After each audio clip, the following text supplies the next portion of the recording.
Quando a gente olha para os seres vivos, desde o leão até o cogumelo, a gente vê que alguns indivíduos se reproduzem mais do que outros. E aqueles que se reproduzem mais acabam passando as suas características genéticas para as próximas gerações. Essa é a seleção natural, um dos principais mecanismos da evolução. Normalmente, quando a gente pensa em seleção natural, a gente pensa que é uma coisa super lenta, que só pode ser estudada observando fósseis de milhões de anos. Mas nem sempre isso é verdade. Alguns exemplos de evolução podem acontecer bem rápido e diante dos nossos olhos. Inclusive estão lacrimejando porque eu estou com alergia. A vida é dura. Talvez não tão rápido assim, mas pelo menos dentro do nosso tempo de vida. E isso pode estar acontecendo inclusive agorinha mesmo, nesse exato momento. Não acredita em mim? Pois assiste esse vídeo que eu vou te mostrar.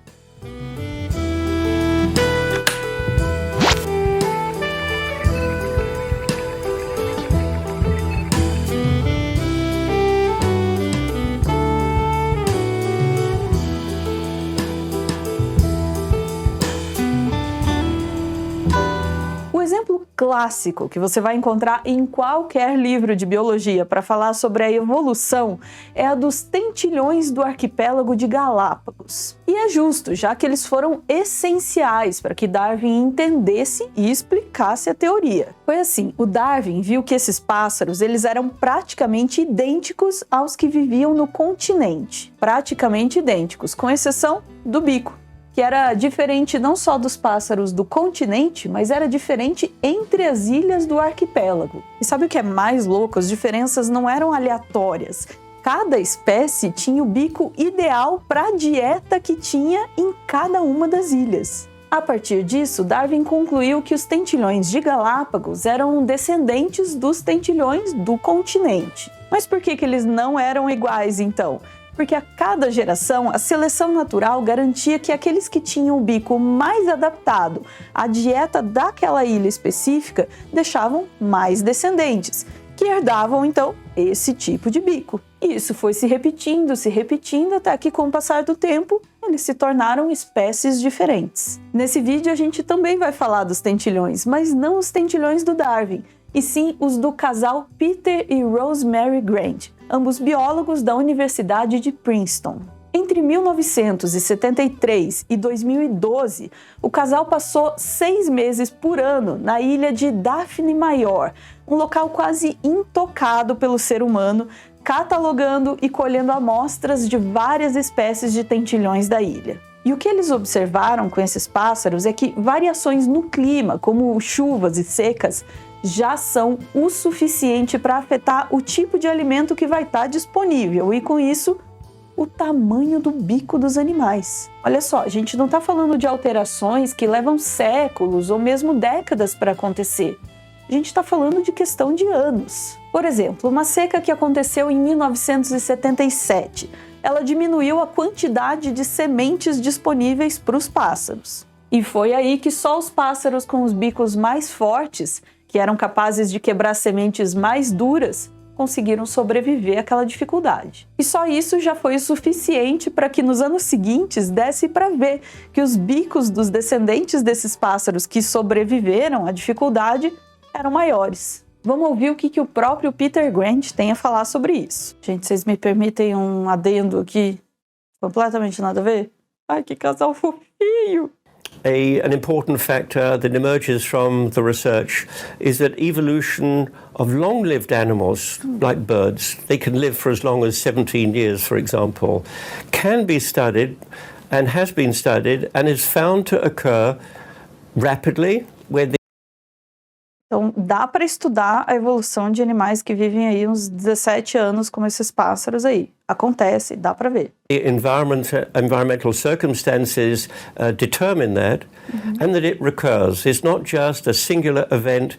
Over 40 years, we studied 3 major evolutionary episodes. Não é legal que todo esse tempo de vida dedicado desses dois para estudar esses pássaros fez com que eles presenciassem 3 episódios evolutivos? Isso é muito grande. Bateu uma salva de palma aqui pro profissional.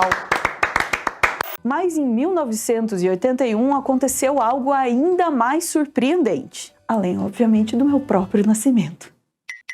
I revoada. Foi nesse ano que uma tempestade levou para a Ilha Daphne Maior um tentilhão macho de uma espécie que não tinha lá.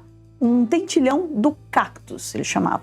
O casal Grant ali, que já era íntimo das aves do local, chamou esse tentilhão de Big Bird, porque ele era maior do que as aves locais. E o Big Bird se deu bem ali na região, hein? Ele não apenas sobreviveu, como conseguiu acasalar com 2 fêmeas das espécies locais. Big Bird tava com tudo, hein? Aí o que aconteceu com esses acasalamentos? Pegou filhotinho, né? Nasceram filhotes híbridos. Eu não sei se vocês estão ligados, mas a ocorrência desse tipo de indivíduo híbrido, assim, na natureza, é super rara.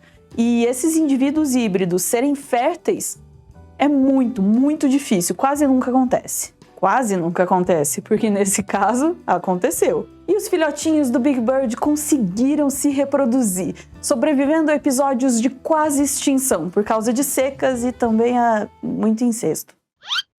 E essa situação toda aí produziu uma linhagem que, se você chegasse hoje na ilha, você ia achar que ela estava lá faz muito tempo, porque eles parecem super bem. A Rosemary Grant falou sobre como acontecimentos desse tipo são algo que nem o Darwin conseguiu prever. But the other Darwin didn't think of and didn't know, and that was the importance of introgression, that is, gene flow from one species into another species. And that can work in 2 ways. It can merge 2 species together, and therefore a species will become different on one island from the same species on the different islands. But the other, much more exciting one, we think, because we've been able to follow it from its inception through for 6 generations, and that is gene flow from one species into another in a new environment can set a population off into a new trajectory. Muito legal. Eles já sabiam da possibilidade de um indivíduo passar genes, né, para uma outra linhagem, mas não de que ele podia fazer isso assim, vindo de fora, tipo, como o cara entrou ali na festa e mudou o negócio completamente. Mas nem só de tentilhões vive o estudo da evolução. Vamos ver alguns outros exemplos?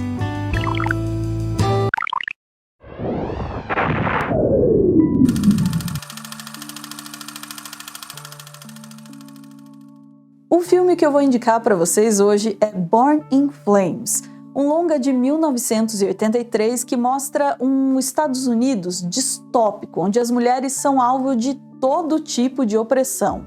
Tá, mas espera, acho que isso não é tão diferente do nosso mundo, né? Bom, depois da morte suspeita de uma ativista nas mãos da polícia, um número cada vez maior de mulheres de perfis diferentes de classe, etnia e orientação sexual se junta para fazer um enfrentamento que alguns chamariam de ação direta e outros até de terrorismo. Com essa premissa, o filme consegue explorar aí as interseccionalidades envolvidas nas lutas das mulheres e o que significa se rebelar contra um sistema patriarcal. E onde assistir essa obra, do tipo que enriquece a sua visão de mundo, você já sabe, é só na Filmica. A Filmica é a única plataforma de streaming que tem cinema de todo canto do mundo. Na Filmica tem cinema autoral, tem cinema independente e tem cinema surpreendente. É cinema que te faz melhor e maior e é cinema que você não encontra nas outras plataformas. A plataforma tá com uma interface nova que você pode conferir.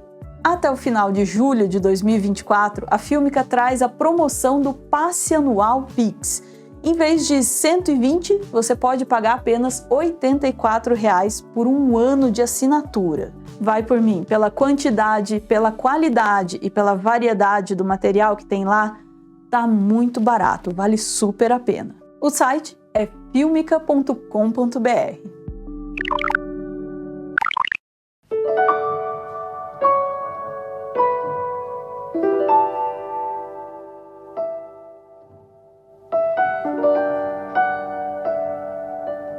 Essa daqui é a lagartixa italiana. Essas lagartixas são nativas da ilha de Podkopisti, que fica na costa da Croácia.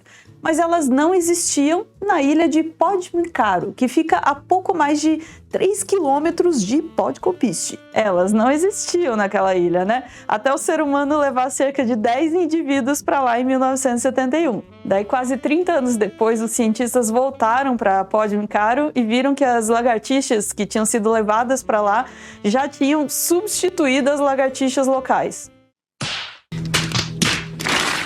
Então, as lagartixas locais já estavam extintas, mas as que ficaram lá depois dessa evolução toda aí já estavam bem diferentes das lagartixas de Podgorica que originaram.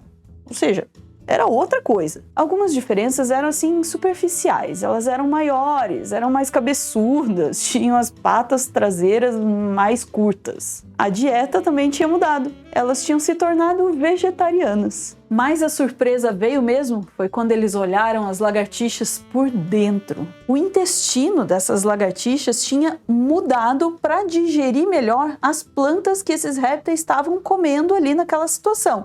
Inclusive, estavam abrigando vermes que ajudavam as lagartixas a digerir essa comida. Tudo adaptado. Outro exemplo que a gente pode citar é esse peixinho aí que se chama esganagato. Oh meu Deus, que nome horrível! Esse é um peixinho bem resistente que consegue viver até em águas muito poluídas. Águas poluídas como era a verdadeira fossa que era o Lago Washington no começo da década de 1960. O lago, como eu falei, era uma verdadeira fossa, e daí os humanos foram lá e fizeram um grande esforço para limpar esse lago. E os peixinhos continuaram lá, mas não eram mais os mesmos. Acontece que a água suja do lago ajudava os peixinhos esganagatos aí a se esconderem dos predadores naturais deles. Daí olha só, à medida em que a água foi ficando mais limpa, os peixinhos meio que tiveram que achar um outro jeito aí de se proteger, né? E foi assim que as escamas desses peixes foram ficando cada vez mais duras, virando mais ou menos uma armadura. Mas não é que eles fizeram isso de propósito, é que aqueles que tinham as escamas mais duras foram ficando e levando seus genes adiante, né? E mais uma vez, isso não levou milhares ou milhões de anos, não. Levou décadas. Agora, depois desses exemplos, é hora da gente se perguntar: e o ser humano, hein? Será que a gente também está evoluindo rapidamente? Ou será que a gente parou de evoluir? Ah, eu tenho a minha aposta. Salve, Clube do Fim! O negócio é o seguinte, a gente está gravando aqui um vídeo sobre evolução rápida. Tem uns cientistas que descobriram que dá para reparar ali, perceber a evolução de uns pássaros numa ilha em questão de anos. A minha pergunta é: será que isso dá algum tipo de esperança para alguns de nós, seres humanos? Hein? Olha, do jeito que certos seres humanos são, se a gente evoluir eles rápido demais, a gente vai acabar acertando num mundo estilo Mad Max. Eu não acho uma boa ideia.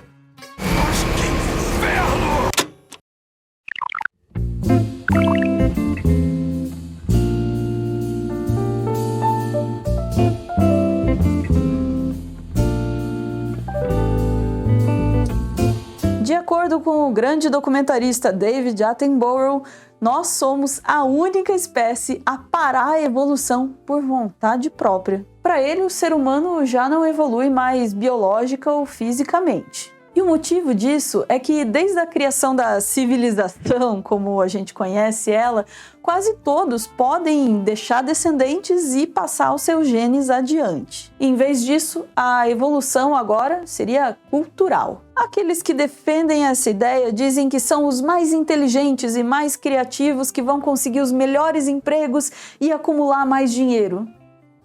Mas não é bem assim, né? Até porque, para começar, a riqueza muitas vezes depende muito mais da posição social em que essa pessoa nasceu do que da sua herança genética, né?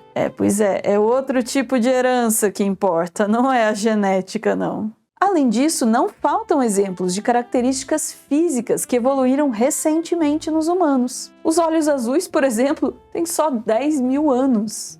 E a capacidade de adultos para digerir leite tem só de 3 a 5 mil anos. Além disso, existem sim ainda muitos fatores biológicos que matam muita gente, como doenças. para completar, as mudanças climáticas estão aí, colocando em xeque a segurança que a gente acredita ter construído com a nossa civilização. Acho que não vai durar muito tempo, não. Pois é, toda vez que a nossa cultura nos leva a crer que de alguma forma a gente superou a natureza, vem a natureza e nos dá uma rasteira. Tá aí uma ideia que a gente poderia evoluir para deixar para trás, né? Junto com várias outras.